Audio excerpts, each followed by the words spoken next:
Good morning students, this is Rubilina Banerjee. मैं दोबारा जो वीडियोस कल मैंने अपलोड किए थे उसके आगे मैं आपको कंटिन्यू करके पढ़ाने के लिए आई हूँ। क्लास 8 सोशल स्टडी का चैप्टर है when, how, when and where. Class 8 कल हमने पढ़ा था इम्पॉर्टेंट डेट्स के बारे में, परसों हमने पढ़ा था इम्पॉर्टेंट डेट्स के बारे में। कल हमने पढ़ा कि किस तरीके से कॉलोनाइजेशन और पीरियडाइजेशन किया जाता है हिस्ट्री का, और आज हम पढ़ने वाले हैं टॉपिक सोर्सेस ऑफ इंफॉर्मेशन। अब ब्रिटिश गवर्नमेंट ने क्या किया था कि जितनी भी इंफॉर्मेशन, जितने भी रूल्स एंड रेगुलेशन, जितने भी नए लॉज उनके द्वारा बनाए गए थे, उन्होंने उनका रिकॉर्ड रखा था ताकि फ्यूचर में उनकी एक हिस्ट्री, जब उसकी हिस्ट्री बनाई जाए तो उनके पास पूरी तरीके से सारे रिकॉर्ड्स हों। उन्होंने एक रिकॉर्ड रूम रखा था, उस रिकॉर्ड रूम को म्यूज़ियम के नाम से जाना जाता था। उस रिकॉर्ड रूम के अंदर जितने भी मेजर्स ने, जितने भी जनरल्स ने, जितने भी जो इंग्लिश कॉलोनियल्स हैं, उन लोगों ने जितने भी रूल्स एंड रेगुलेशंस बनाए थे, जितने भी उन्होंने ऑर्डर्स दिए थे, ऑर्डर्स पास किए थे, उन सब का रिटन रिकॉर्ड वहाँ पर मौजूद है। जितने भी रिकॉर्ड्स थे वो पूरी तरीके से A to Z के अल्फ़ाबेटिकली उन्होंने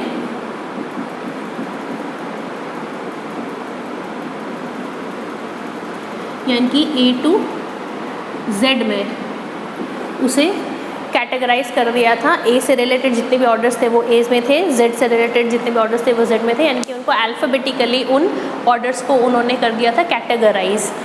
उसके अलावा उन्होंने क्या किया था, जितने भी उन्होंने सर्वे किए थे, जैसे कि जितने भी रिकॉर्ड्स थे, लेटर्स थे, मेमोज थे, सर्वेस थे, न्यूज़पेपर्स थे, मैगज़ीन थे, ऑटोबायोग्राफीज़ थी, रिपोर्ट्स थी, एक्सपीरियंसेस ऑफ ट्रैवलर्स ने जो भी एक्सपीरियंसेस लिखे थे, नॉवेल्स थे, पोएम्स थे, उन सब चीज़ों की इंफॉर्मेशन जो है वो एक जगह पर स्टोर करके रखी थी। कौन कौन सी चीज़ें थी वो? रिकॉर्ड्स थे, लेटर्स थे, मेमोज, मेमोरेंडम्स, याद रखने के लिए चीज़ें, न्यूज़पेपर, मैगज़ीन्स,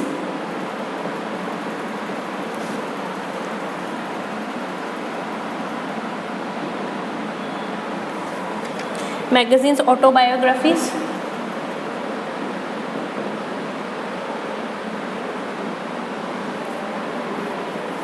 उसके अलावा एक्सपीरियंसेस ऑफ ट्रैवलर्स,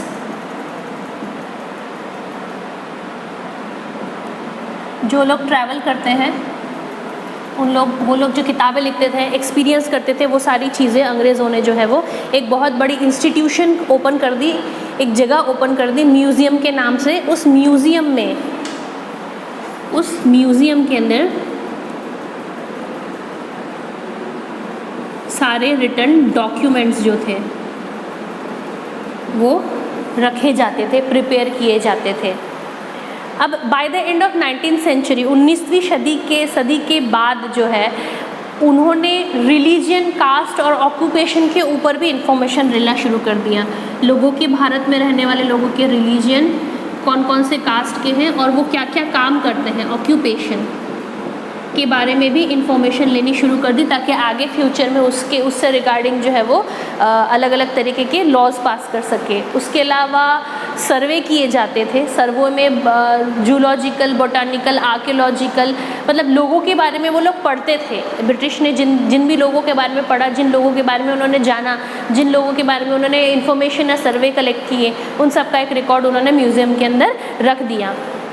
अब इम्पोर्टेंस ऑफ ऑफिशियल रिकॉर्ड्स, ये जो सारे रिकॉर्ड्स जो अंग्रेज़ों ने अपने पास रखे, चाहे वह ह्यूमन बिहेवियर पे हो, कौन से स्टेट में किस तरह के लोग रहते हैं, क्या पहनते हैं, क्या बोलते हैं, लोग क्या करते हैं, अंग्रेज़ों के जो भी लॉज थे उनको किस तरीके से फॉलो करते हैं, उनके द्वारा दिए गए जितने भी laws and rules and regulation हैं वो किस तरीके से बनाए जाते हैं, उन सारी चीज़ों के बारे में उन्होंने इन्फॉर्मेशन जो है वो एक म्यूज़ियम में रख दी, जिसमें सारे डॉक्यूमेंट्स जो हैं वो उन्होंने वहाँ पर रख दिए, ताकि वो फ्यूचर में जब हिस्ट्री लिखी जा सके, जब ब्रिटिश का इंडिया में आने के बाद का जो पूरा एरा जब हिस्ट्री में लिखा जा सके, तो उन रिकॉर्ड्स का इस्तेमाल किया जा सके।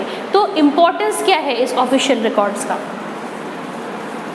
ये जो रिकॉर्ड्स अंग्रेज़ों ने रखे, इसकी इम्पोर्टेंस क्या है?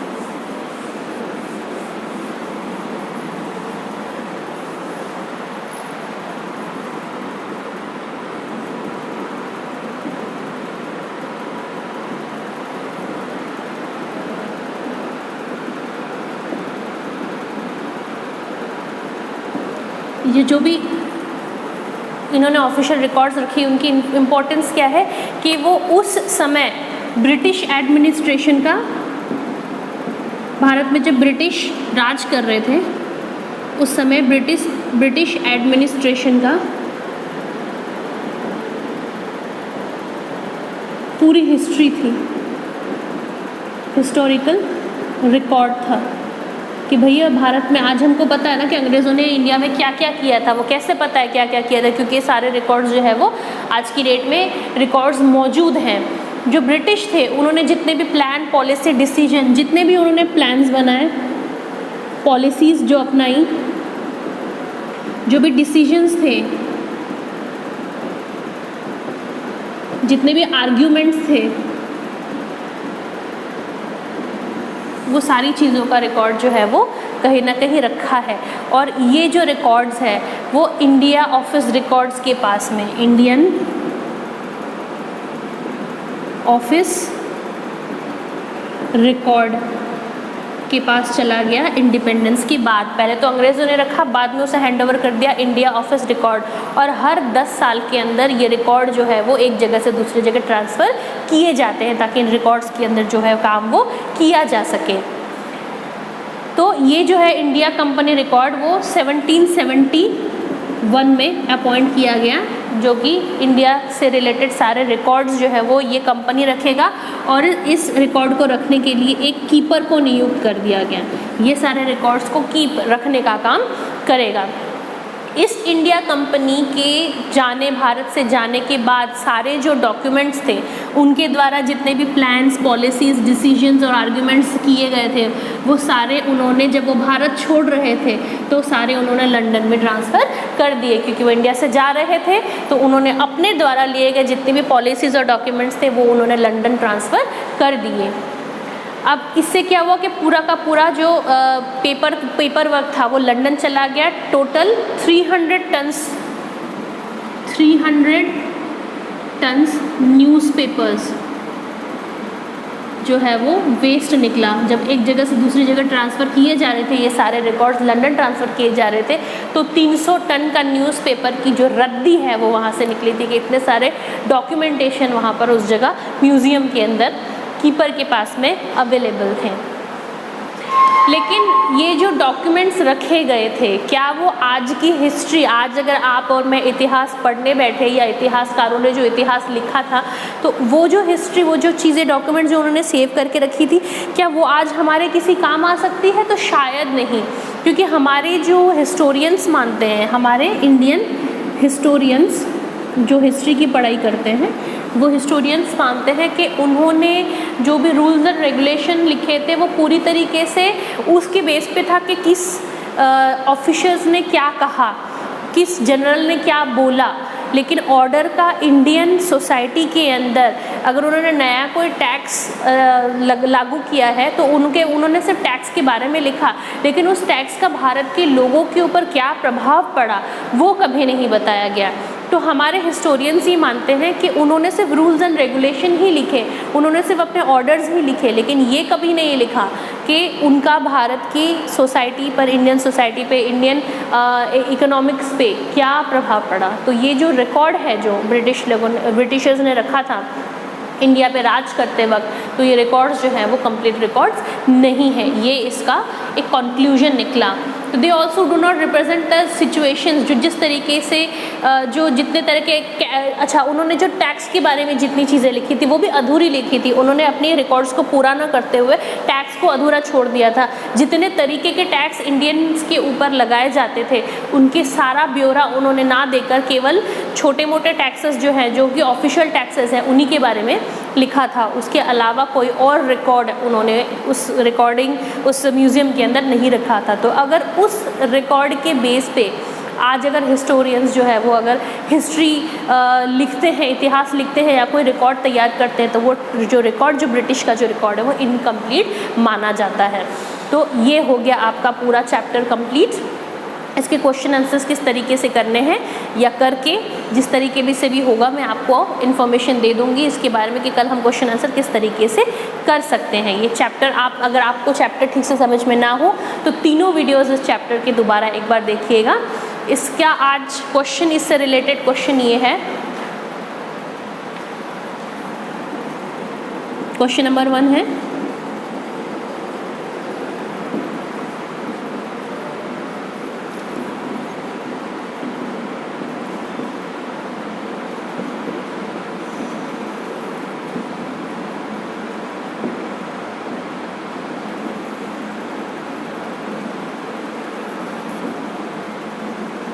ब्रिटिशर्स ने अपने रिकॉर्ड्स कहाँ रखे थे और क्यों रखे थे। क्वेश्चन नंबर 2 है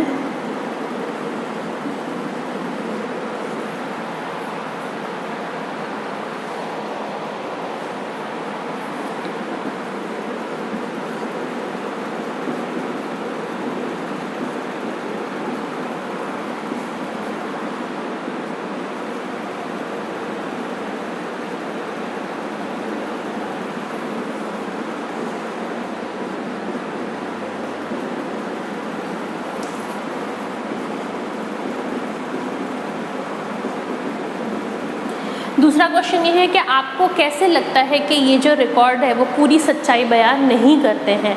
तो इन दोनों क्वेश्चंस को कि ब्रिटिश ने रिकॉर्ड क्यों रखे थे और कहाँ रखे थे, दूसरा उनके इस रिकॉर्ड से आप कैसे कह सकते हैं कि ये जो रिकॉर्ड है वो पूरा सच्चाई बयान नहीं करते हैं। तो आपका ये चैप्टर यहाँ कंप्लीट हुआ। क्वेश्चन आंसर हम कल देखेंगे।